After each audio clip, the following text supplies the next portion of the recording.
안녕하세요. 2024년 5월 28일 화요일입니다. 오늘 함께 묵상하실 말씀은 사도행전 13장 1절부터 12절까지의 말씀이고요. 제목은 바나바와 사울을 따로 세우라입니다. 사도행전 13장은 안디옥 교회와 바울이 이방 선교에 주도적인 역할을 하게 되는 상황을 설명해 줍니다. 안디옥 교회가 세워지고 1년여의 시간이 흐르고 교회는 자리를 잡아가죠.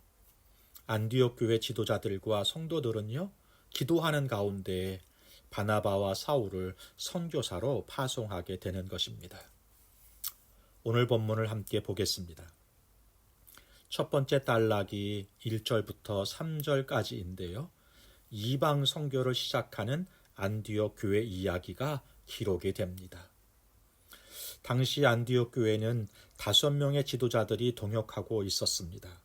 바나바와 니게르라 하는 시몬과 구레네 사람 누기오와 분봉왕 헤롯의 젖동생 마나엔과 사울, 바울인 거죠. 바나바는 구브로 출신의 레위 사람 유대인이고요. 니게르라는 말, 라틴어로 검은 자라는 말이거든요. 아마도 흑인이었던 것으로 보입니다. 헤롯의 젖동생이란 어머니의 젖을 함께 먹었다는 의미로 헤롯의 가족, 그러니까 귀족 출신이었다는 것이죠. 이렇게 안디옥 교회 지도자들의 면면을 살펴보면 안디옥 교회는 당시 사회적 그리고 종교적으로 함께 할 수 없었던 사람들이 교회 리더로 섬기고 있다는 말이잖아요.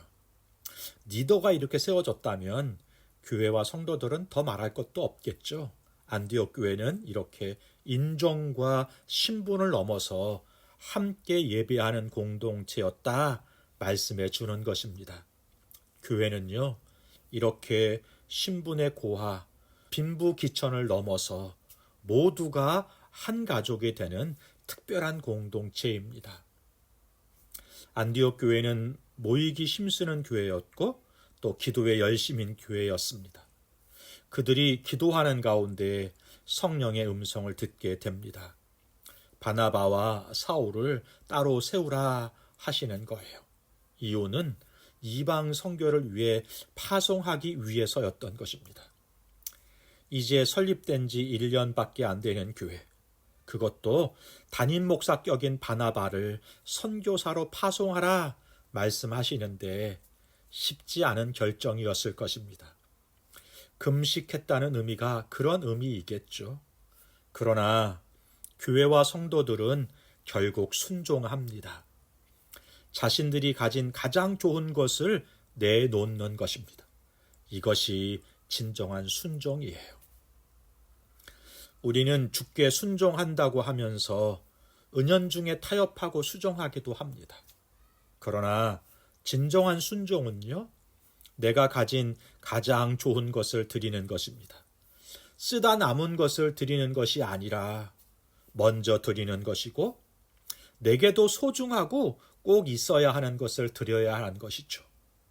순종은 내가 하나님을 제일로 여긴다는 것을 드러내는 것이거든요. 그리고 하나님이 내 삶의 근원이 되시고 내 필요를 채우시는 분이라는 것을 믿는 고백인 것입니다. 안디옥 교회는 이방 선교를 이끄시고 주도하시는 분이 성령님인 줄 알았습니다. 그 성령님께서 이 사역에 가장 합당하고 적합한 자를 택한 것이라 믿었던 것이죠. 그러니까 순종할 수 있었던 것입니다. 오늘도 우리 삶을 가장 잘 아시기도 하고 가장 잘 인도하실 수 있는 분이 성령님이십니다. 그러므로 오늘도 그분의 인도를 구하고 순종하는 그런 하루를 살아갈 수 있기를 바랍니다.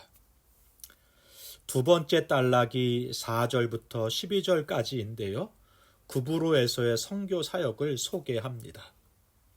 4절은 그들의 걸음을 인도하시는 분도 성령님이다 이렇게 소개하네요. 그들은 성령의 인도하심 가운데 구브로로 향합니다. 구브로는 안디옥에서 남서쪽으로 96km 정도 떨어져 있는 곳이라고 해요. 당시 상당히 중요한 항구 도시로 로마 원로원이 직접 관리하기도 했다고 합니다. 구브로의 중심 도시가 살라미이거든요. 지금도 멋진 해변 도시로 유명한 관광 도시입니다. 바나바 일행은 그 살라미에서 바보에 이르게 돼요. 살라미가 구브로의 동쪽에 있는 해변이고요. 바보는 서쪽의 해변이니까 바나바 일행이요, 구브로 섬을 동에서 서로 지나면서 복음을 전했다는 이야기인 거죠. 지나가는 여담이지만 요나는 3일 길인 니느웨를 하루 반나절 정도 전도하고 멈췄잖아요. 그런데 바나바와 사울 그리고 수행원으로 동참하는 마가는 그 섬을 관통해 가면서 복음을 전하는 열심이 있었다는 것이에요. 그렇게 열심히 전도했으니까 그 소식이 그 지역의 총독이었던 서기오 바울에게도 전달이 되었다고 봐야 되겠죠. 서기오 바울은 지혜 있는 사람이었고요. 영적으로 갈급한 사람이었어요. 그래서 그는 바나바와 사울을 초청해서 말씀을 듣기를 원했지만 그가 측근에 두었던 마술사 바예수라는 거짓 선지자의 방해를 받게 되는 것입니다. 이때 바울이 등장하게 돼요. 이전까지는 사울이라고 기록되었던 그의 이름이 드디어 바울이라고 기록됩니다. 이는 아마도 총독 바기오 바울에게 복음을 전하는 데 있어서 유대식 이름인 사울보다 헬라식 바울이라는 이름이 불리기도 좋고 관계를 열어가기도 좋다고 생각했기 때문일 것입니다. 바울은 성령이 충만하여 마술사를 향해 책망하고 하나님의 심판을 선언합니다. 보지 못하게 되는 것이죠. 이것은 바울 자신도 당했던 일이었어요. 이 상황을 바라보고 있던 총독이 믿게 되었고요. 주의 가르침에 반응하게 되는 것입니다. 이 장면은 베드로가 사마리아에서 마술사 시몬에게 했던 일과 같고요. 좀 더 나아가서 예수님께서 치유하셨던 사건과 같은 일이다라는 것을 보여주면서 바울의 선교 사역이 예수님의 사역과 같고 그 사역을 이어간다는 것을 보여주고 있는 것입니다. 오늘도 성령님만 아니라 사탄도 자기 사람들을 보내서 주의 역사를 방해합니다. 우리가 오늘 성령님의 인도를 받는 것을 방해하는 것들은 무엇일까요? 사탄에게 지지 말고 성령의 도움으로 이기는 하루가 되시기를 주님의 이름으로 축복합니다. 오늘 선교 사역을 위해 가장 좋은 것을 내어놓는 안디옥 교회와 성도들을 바라보면서 선교는 선택이 아니라 필수이고 진정한 순종이 가장 좋은 것을 드림이라는 것을 기억할 수 있었으면 좋겠습니다. 그래서 선교하고 구제하는 교회로 우리끼리 행복한 교회를 넘어서 위대하고 영광스러운 교회 되어 가기를 주님의 이름으로 축복합니다. 기도하겠습니다.